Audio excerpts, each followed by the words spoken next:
It is so easy to feel trapped in a corner, staring down the demon, thinking that the end is coming at any moment. But the trick about those demons is that they cannot touch you. They can only taunt you. They can only convince you to make choices that you would otherwise not. But there is always, always a choice. What's up, achievers? Welcome to another episode of Light Beyond Limits, where we talk about the stories and the breakthroughs that people have had with their limitations and the lessons that they've learned from it. I'm William Blake, your host, and today we have a very special guest, one of my dearest friends who really it's only been a short amount of time in the grand scheme of things that we've known each other, but who I see as someone I am going to keep in my inner circle. His name is Alton Wheelhouse. Alton Wheelhouse is the founder of Shatter 55 Consulting, helping small business owners and budding entrepreneurs leave the operator role and create stable, profitable, and purpose-driven business opportunities.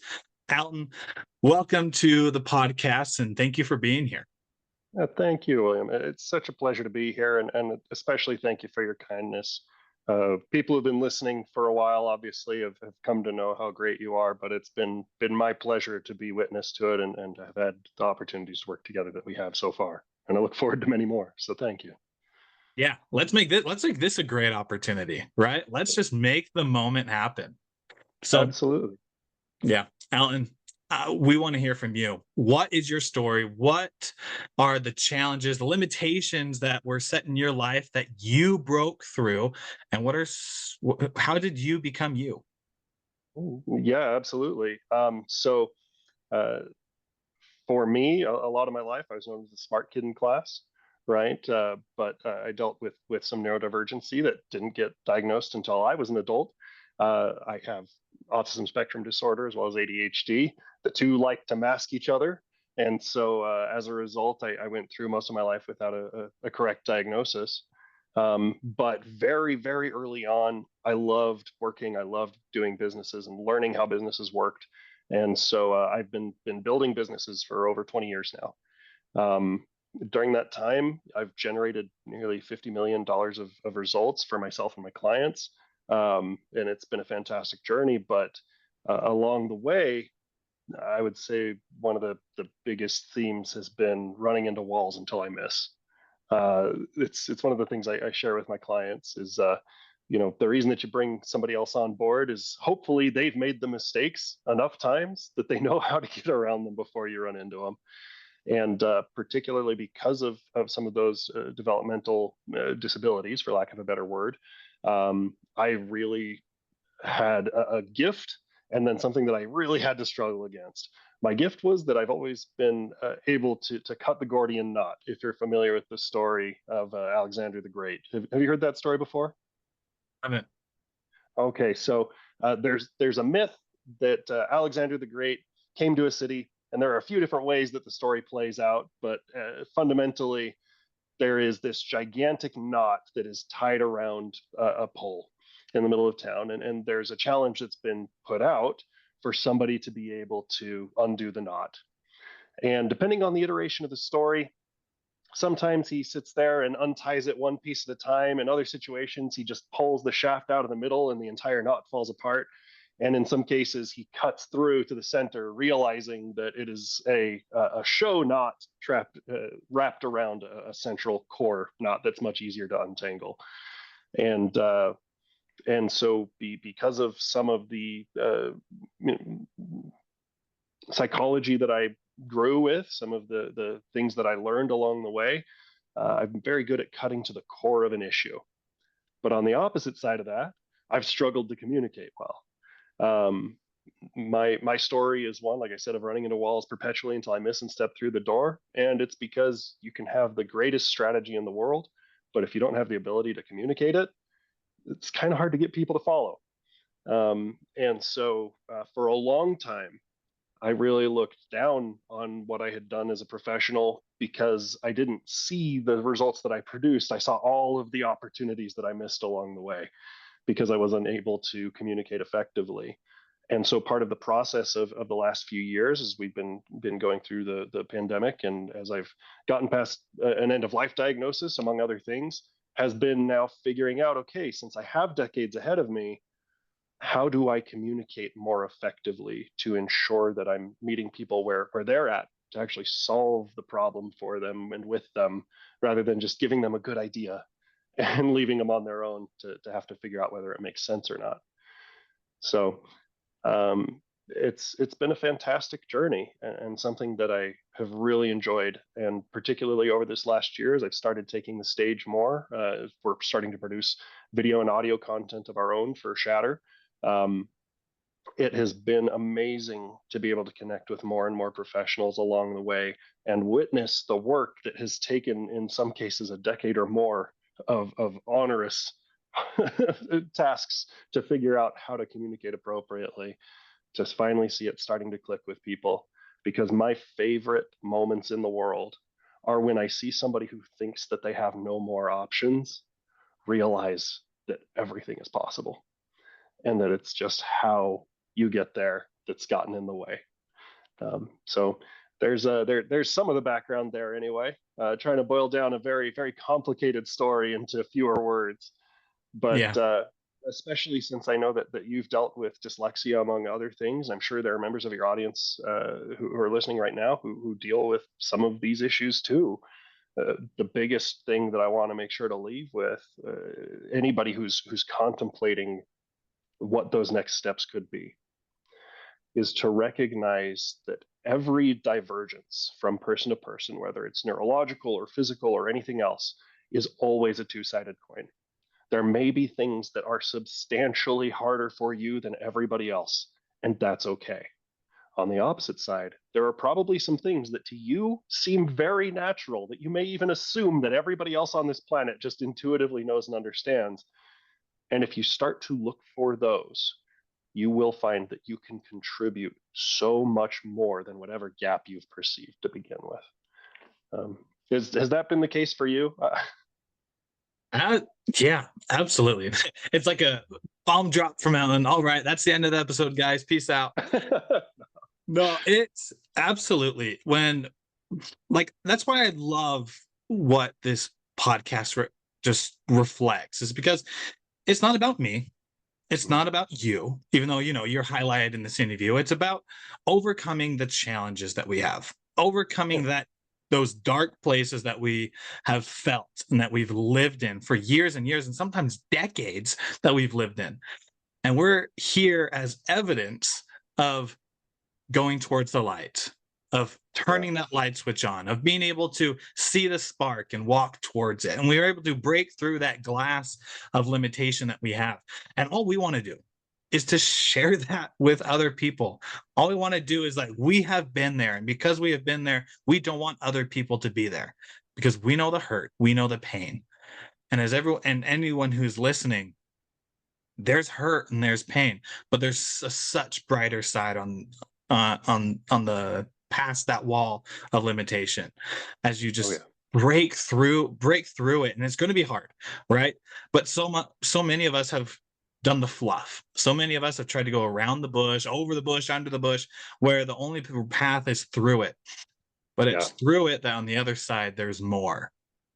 I absolutely connect with that, and plainly, it's part of the reason that Shatter 55 exists to begin with. Um, as I mentioned, those communication problems prevented me from being an effective partner in many of my early businesses. And after starting in my corporate career and getting a whole bunch of secondary certifications and things like that, I had an opportunity to go and open a retail board game store with a friend. It was phenomenal. And we bootstrapped, went in with way too little money and way too little knowledge. Uh, but the core of what we were doing was good and people felt it. And as a result, we grew quicker than we had anticipated, and I needed to bring on additional funding in order to keep the business going. We would rather work with investors than take on loans, particularly because we had no idea what the threshold, what the cap was on that business yet. But in the process, got to learn a very valuable lesson about giving away too much control. And as my health continued to get worse around that time, I had been diagnosed with an end of life disorder, a neurodegenerative issue. Um, and my health was starting to get worse. I had to step away from the business for a short period of time to recover. When I came back, a lot of changes had been made.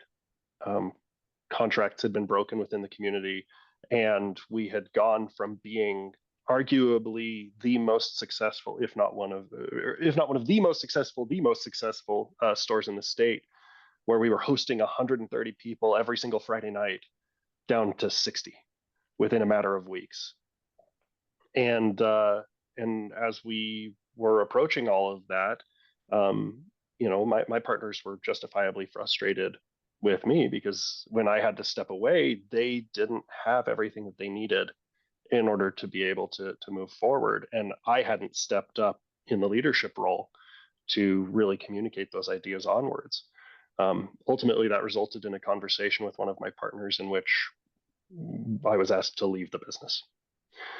And when that came around, I felt that I had betrayed my community, like I'd betrayed my business partners. I felt like I'd betrayed myself and my wife, for whom I was trying to build a business just to leave something behind.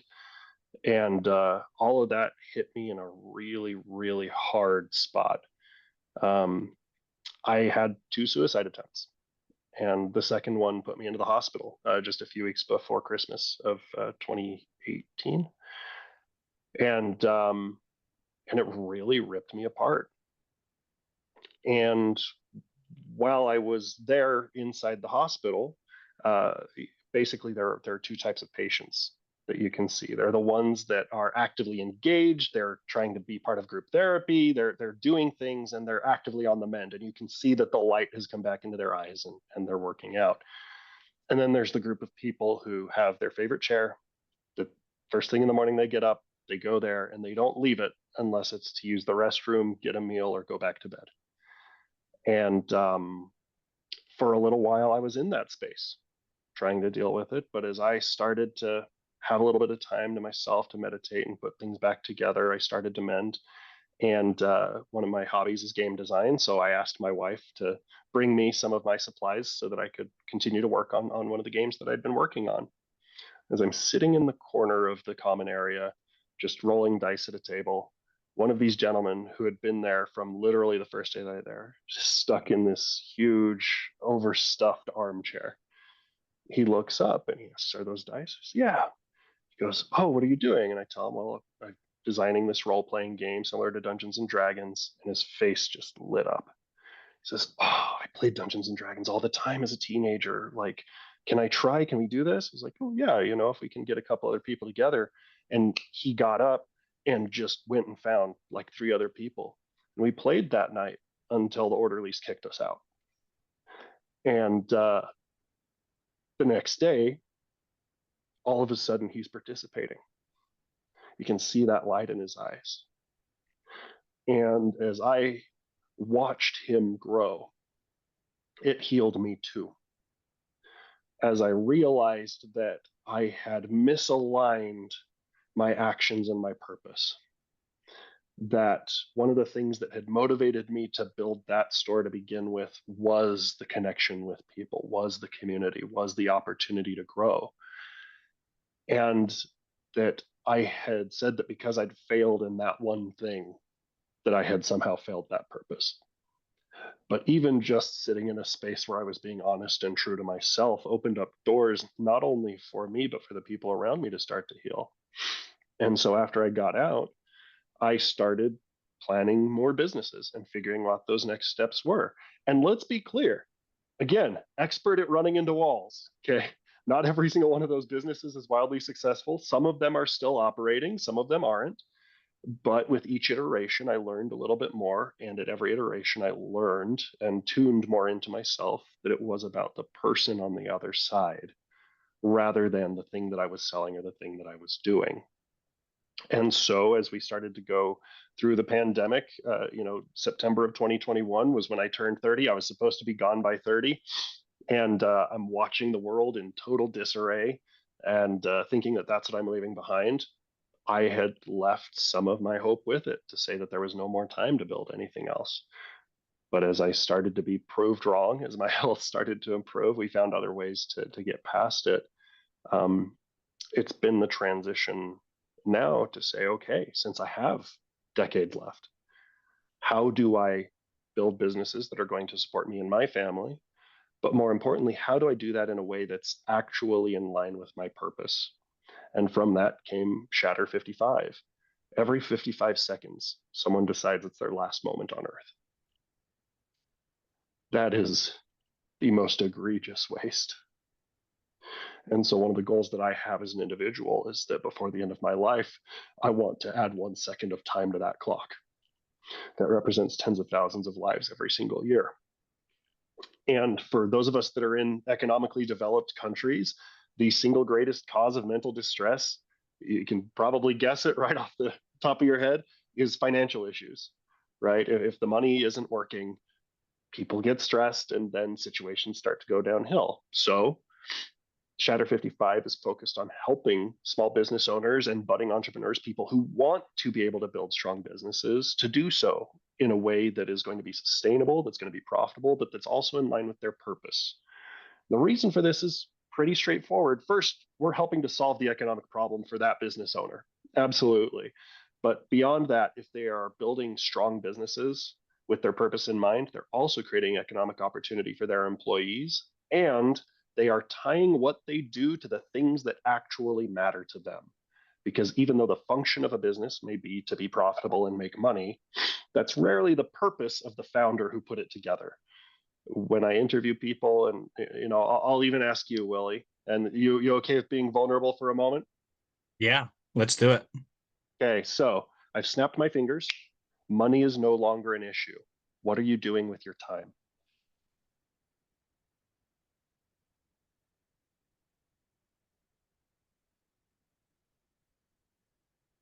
I'm talking to individuals asking about what their dreams are and what's stopping them from getting there.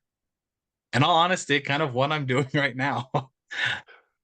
See, and this is one of the reasons I get so excited to ask you this question specifically, because I know you well enough to know that that's about where we're going to be.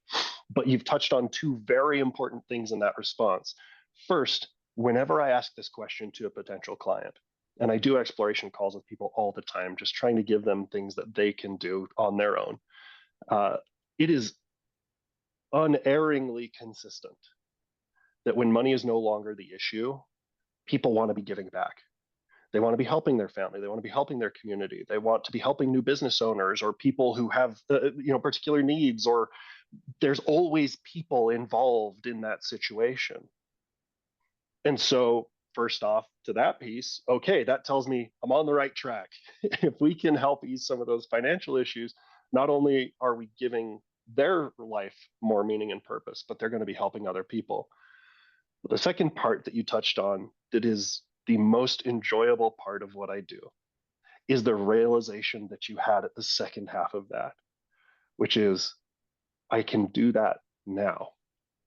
Even though I don't have tens of millions of dollars sitting in a trust somewhere that's paying out hundreds of thousands of dollars a month, you are absolutely capable of beginning to live your purpose at whatever scale, at whatever portion of life that you are in. And I have found that when business owners build their business with that purpose in mind, first off, they love it more. The work becomes so much easier when you understand why you're doing it and when you get to see the measures of the people along the way. Second, you're more likely to attract people to you, whether that's employees who want to work with you, other investors, other professionals within the industries that you're in. But there are more people who want to help you grow because they sense that you are in alignment with where you want to go. And then the third part, that possibly, the most vital part to all of this, is that when you imbue what you are doing with your purpose, you get to experience the success every single day.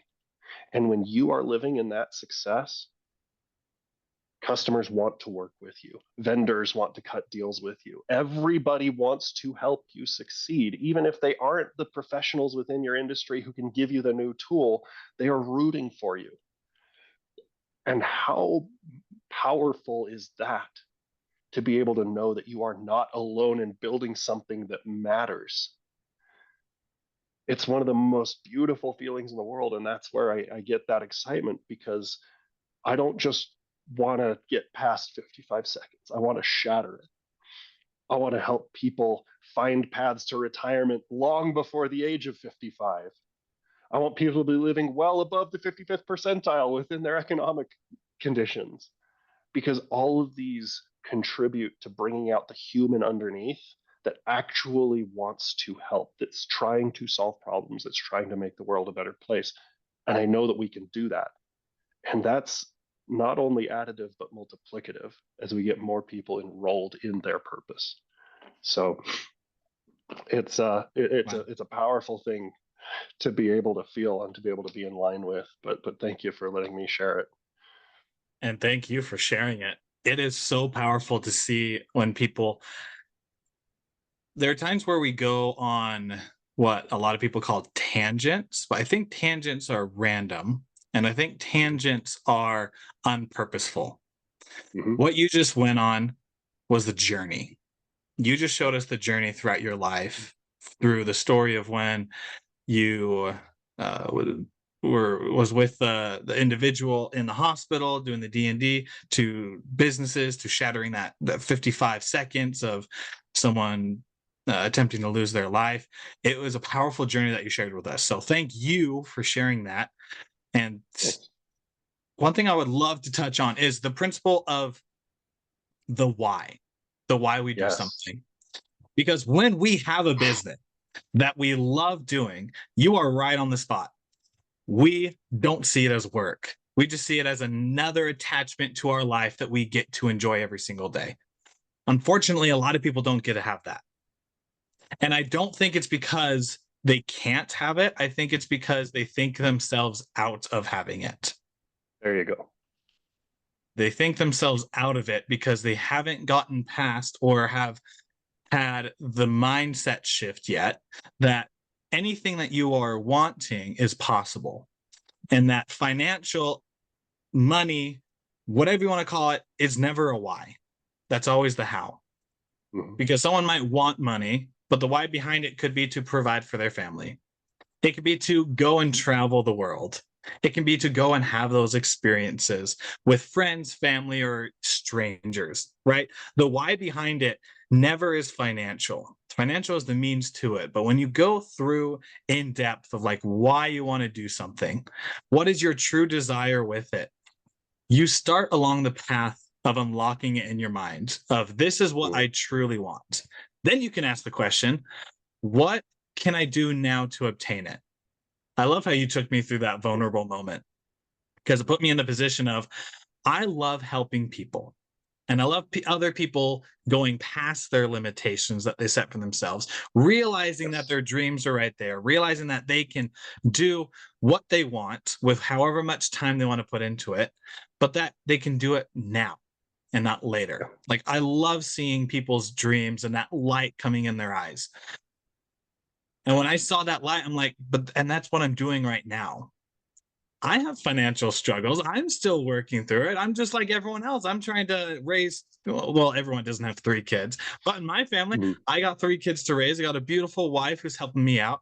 And through the obstacles and through the challenges that I'm facing, I'm still helping people out and I'm still Yes. giving back and serving people. And I that brings up a question. I want your opinion on it. Sure. When people are standing face to face with their limitation, what have Mm-hmm. you used and what have you seen work to help people finally put that fist through the glass and to walk forward? Man, that is the question of the day. So here's part of why this is tricky to answer.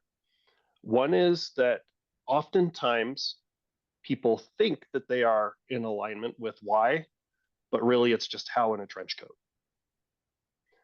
Here's what I mean by that. I'll have conversations with business owners, and I'll bring up one of a catering business, for example, I was working with recently, where I asked them, okay, so why catering? Well, I love it. it makes me so happy every time that I get to go and be serving people food and all these other things, right? And they will wax profound on that first level for a long time. What I have learned to do is to be the petulant 4-year old who keeps asking why until we get to something that is strictly emotional, that has nothing to do with the logistics. Because what we find consistently is that we are creatures of pattern. Our brains are awesome learning machines. They do really good at pattern recognition. And so when we do something that is in line with our purpose, that produces an emotional response inside, the logical part of our brain says that action got me that result, which is true to a point, but that's not necessarily the actual thing that you are loving from it. There are people who love to cook. That is absolutely true. For this particular individual, when they're talking about their catering service, it wasn't that they loved to cook. It was that they loved to be able to look at a room full of people who are enjoying themselves. And when I was able to get that next layer down, okay, then it became why? Well, I just see the happiness on their faces. I love making people happy.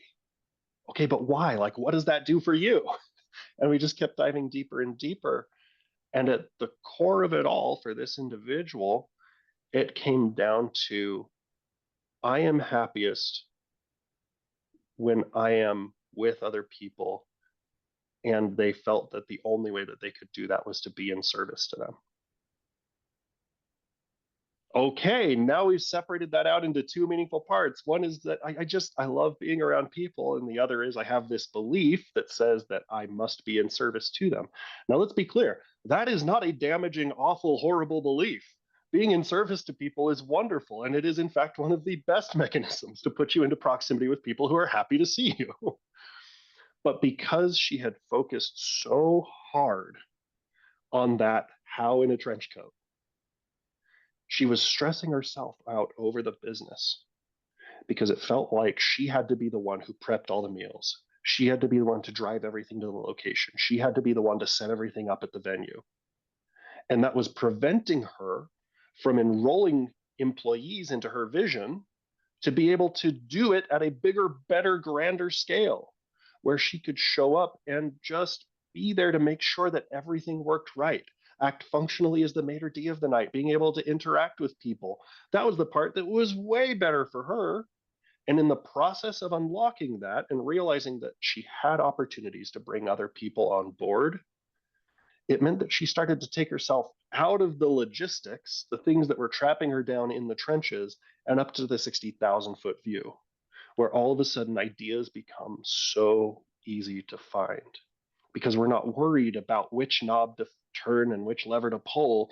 Instead, we're thinking about how does this impact me? How does this impact my employees? How does this impact my community? What's going ahead of things? And then being able to be in alignment with that purpose of, I want to make people happy, meant that all of a sudden there was magically, in gigantic air quotes, space to be able to hire people because she could see the value in saying, okay, if I hire somebody on a 1099 basis, meaning a contractor, to just come in and book appointments for me, I'm paying them on commission only. So I'm not adding anything to my bottom line. But if that results in double the number of appointments, awesome. Now I can support a whole staff of people. Now we've got crew A and crew B going out to events. And I just get to do the fun part of sitting down with the bride to be and her groom to be and going through what is it that you love?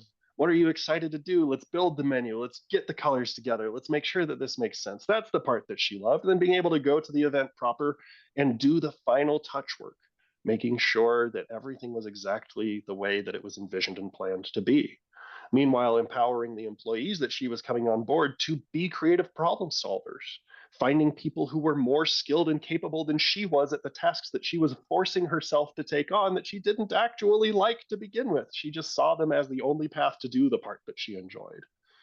And this is the power that comes with conscious business owning and with connecting with that why is when we think that we found the purpose, and this is true even for me to this day, there's always a layer deeper. There's always a layer deeper. There's always a layer deeper. And the closer that we get to that, the stronger of a leverage point that we have in the teeter totter of our life, because everything that we do is trades. And when you understand what your purpose is, you can have two things that are good that you love and know that you want one of them more. And it's not painful. It's not a sacrifice to give that lesser thing away anymore, because what you are gaining is in true value, not just monetary price, but something that's actually meaningful to me as an individual, to you as an individual. And so, to answer the original question that you asked, how do we break through? It is training yourself to be the petulant 4-year-old that keeps asking why. And if you find that you're getting stuck, reach out to someone. Maybe it's a friend or a family member, but ideally this is a third party who is uninterested and uninvested in the minutia of how to get there, and is just focused on helping you get the results. I'm a consultant who hires consultants to tell me what to do. I am a coach who hires coaches to look at my life and give me feedback on what's going on. Because as Shakespeare said, the eye sees not itself, but by reflection.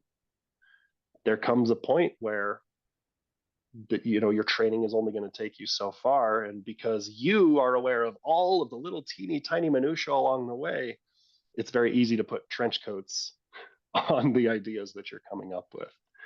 And so, again, I break it into 3 parts. First, get good at asking why. And even when you think you've landed, keep going deeper until you land on something that is strictly emotional, because you cannot solve an emotional issue with a logical solution. You can band-aid it, but an emotional problem, an emotional need must be met with an emotional solution.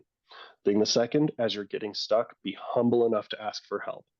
And realize that if you are asking the right people to be involved, the returns are 10-fold, 20-fold, 100-fold, whatever it cost, whatever you had to trade to get there. And then the third part is, as you start to connect with those things, implement imperfectly. It's okay. You will find in the process of doing that, oh, it turns out I needed to refine what I thought my belief was, what I thought my why was, what I thought my purpose was. And with every iteration, you get just a little bit closer and a little bit closer and a little bit closer, until all of a sudden you're feeling the magic of recognizing the patterns, recognizing where you're going and the feelings that you're chasing along that way. And it's a beautiful moment. So those are probably the 3 things I love that. Let me add on to that in the more practical sense, because I love the whys. I love being able to go into it's so real. 4-year-olds, 2-year-olds, even just asking why. And as a parent who is in the stages of 2 of those, oh my goodness, how great you get at explaining things after they've done that a couple dozen times. Mm-hmm. And funny enough, when they say why, it usually comes down to because we love you. Like Mm-hmm. any action that the kids ask, most of the time it ends with I love you, which is that emotional thing. So, on the more practical side that I'd love to share, have you ever heard of the 7 levels deep exercise? No, I'm excited to learn something new. Yeah. It goes along greatly with what you were talking about. So I got this from Tony Robbins and Dean Graziosi with their mastermind thing that they've been talking about. Now, one of the tools that they use is called 7 levels deep.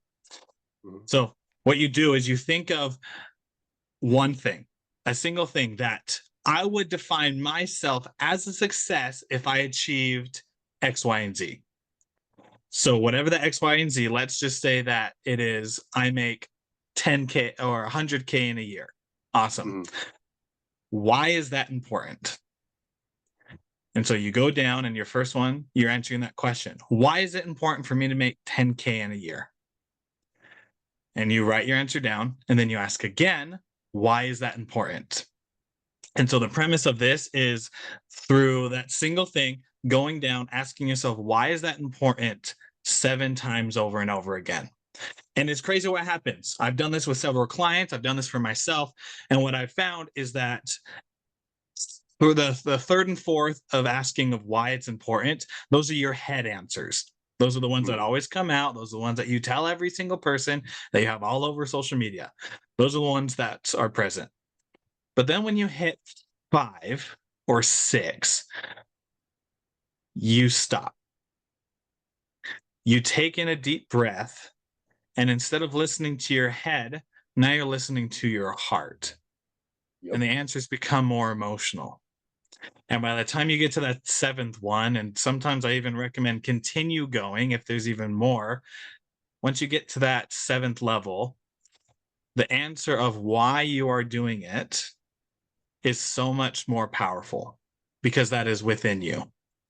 It's not Yes. just, I'm doing this so I can support my family. It's like, why are you supporting your family? I've seen someone who wanted $1 million in a year and they wanted to support their family. And as we went down this list at the very end, they just wanted control in their life. And so Mm, mm, that's interesting. I said, okay, if you want control in your life, why is that important for you to have control? And it broke into this story of him telling me about during his life, he felt like he didn't have control, that his parents were helicopter parents, that his siblings got everything. He always got the hand me downs. And that anything that he wanted to do, he had to either ask for permission or do it with knowing that he'll get reprimanded afterwards. And so he didn't want other people to feel that pain that he went through. mm. And I'm like, see, that's why it's so important to ask the why. That's why it's Yes. important to say, why is it important? Because when you continue to go downward, you burst through with the heart of the problem. Not just that Yes. surface level, but you get to the heart of why you're doing it. And I'm sure, Alton, you can testify as well. When you do Oh yeah. things with your mind, you can do good things. But when you do things with your heart, you get outstanding results. Yep. It's absolutely true. I've seen that time and time again with my clients, but also specifically within my businesses. When my businesses have failed, it's not been because the plan sucked. It's been because the understanding of why, the emotional connection to it wasn't there. Stephen Covey said it best: culture eats strategy for breakfast. By which I interpret that to mean you can have the best plan in the world, but if nobody cares about it, nobody cares about it. No one's going to execute on it, and you'll never get the same results. In the meantime, I have gone into situations without a plan, but very clear about why I'm doing this and where I'm going. And it is amazing how many rocks fall under your feet as you're stepping into the abyss to make sure that there's always the next step and the next step and the next step because that connection is there. Now, I will add a warning to this type of exercise, which is two parts. One, approach it with curiosity, sincere curiosity, no preconceived notions about what the end needs to be. It may be that in some cases you get there in 5 or 6, in some cases it takes you 10, 20, 30. That's okay. But the curiosity is, how do I actually feel about this? Why do I actually want this to happen? The second part is understanding that because at the core of all of these things are emotional issues, you will eventually, as you get good at this exercise, start to uncover uncomfortable things that you haven't fully dealt with yet. And that's okay. And it's okay that you may not be able to solve it right then in that moment, but your awareness of it and your willingness to continue to delve into that over time is the mental equivalent of the gym. For those of you that are going and lifting weights or running treadmill, things like that, you know that in the moment it sucks. I to this day, I've lost, how much weight have I lost? I've lost nearly 70 pounds, and I still don't like going to the gym. But on the opposite side of that, I can now walk for miles without pain. I can carry groceries out the store without pain. I can go and do crazy things. These are the mental exercises that are the equivalent that say, hey, you may encounter that 100-pound metaphorical weight and not be able to lift it the first time. But as you continue to approach it with curiosity and a desire to truly understand yourself and find the reason that's going to motivate you beyond, not only are you going to discover that you are capable of overcoming those things, but you are probably far more powerful than you believe.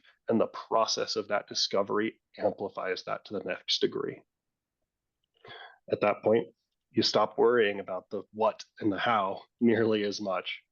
And it just becomes, I know that this has to be. So what changes do I need to make? What trades do I need to make in order for this to work? And then it's not work, it's just the game. How do we get a little bit farther, a little bit faster, a little bit better? And that is liberation. So it was the little bit farther, a little bit faster. That's what it's about. Like it's we are who we are. We live our own lives. And it's just being better than we were yesterday. If we're better than we were yesterday, that's enough. We don't need to jump 100 times what we are today. We don't need to jump into having our dreams already set. We simply just need to be a little bit better. And that's not because that you're not already enough, but it's simply because you are enough. And that's the reason why we continue to get a little better, because we are humans. We make mistakes, and it's not about making mistakes. Alton, you are a testimony of it, of hitting walls, being an expert of hitting walls as fast as you can. I love that. Love that visual. Thank you. Yeah, your goals are worthy, which means that you are. Really, truly. And there was a time in my life when I thought that was a load of crock. But what I can absolutely speak to is on the opposite side of that work comes different challenges, much more fun to solve, much more fulfilling. Yeah. And it's worth it. So make it happen. Powerful stuff. Alton, for everyone who's listening here, how can they find you? Yeah, so if you just want to, follow me on a personal level, you're more than welcome to find me on Instagram at Alton_abundant. That's ALTON_ABUNDANT.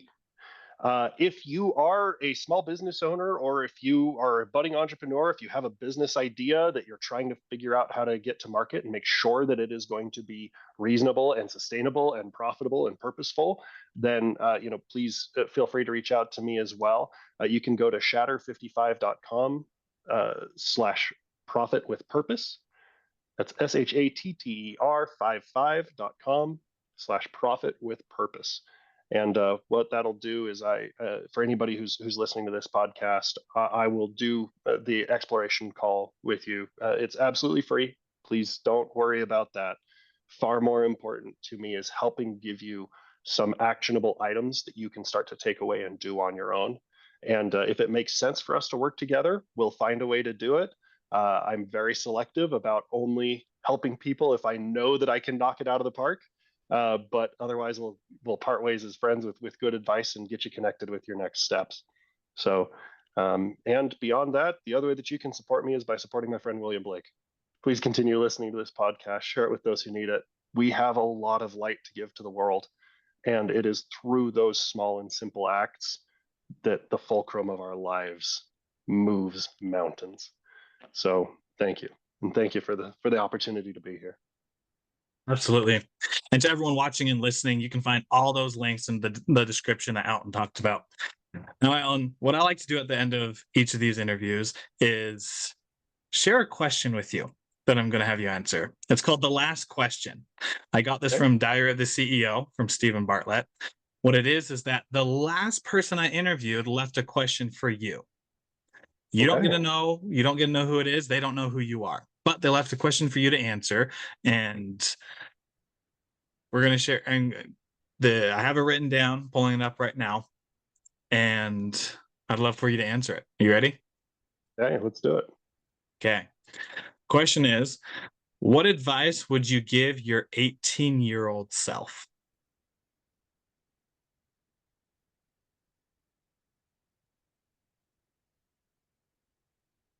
There is always a choice. It is so easy to feel trapped in a corner, staring down the demon, thinking that the end is coming at any moment. But the trick about those demons is that they cannot touch you. They can only taunt you. They can only convince you to make choices that you would otherwise not. But there is always, always a choice. And as a result, there's always a way forward. There's always a way out. There's always a way to grow, to improve, for things to get better. There's always a new challenge and a new opportunity alongside it. But at the core of it all is that there is always a choice. Thank you. Thank you. Thank you so much. And that, I know, Alton, we're going to have more episodes with you on, because just the content here, there's so much we didn't even get to talk about. So I'm excited for us to go into continued episodes in the future. But to wrap this up, thank you for being on today. And thank you, listeners, for being here. If you found inspiration in this episode, go ahead and subscribe to our podcast, Light Beyond Limits. You can find us on all the major podcasting platforms, as well as you can go to our website, coachwilliamblake.com. There you'll be able to find all the links to our podcast, social medias, and everything else going on in the Achievers universe. And until next time, my friends, continue to light up the world, continue to be yourself, and always remember, you have a choice, and you get to make the choice today to make the life that you want to create. We love you guys, and we'll see you on the next episode, Achievers.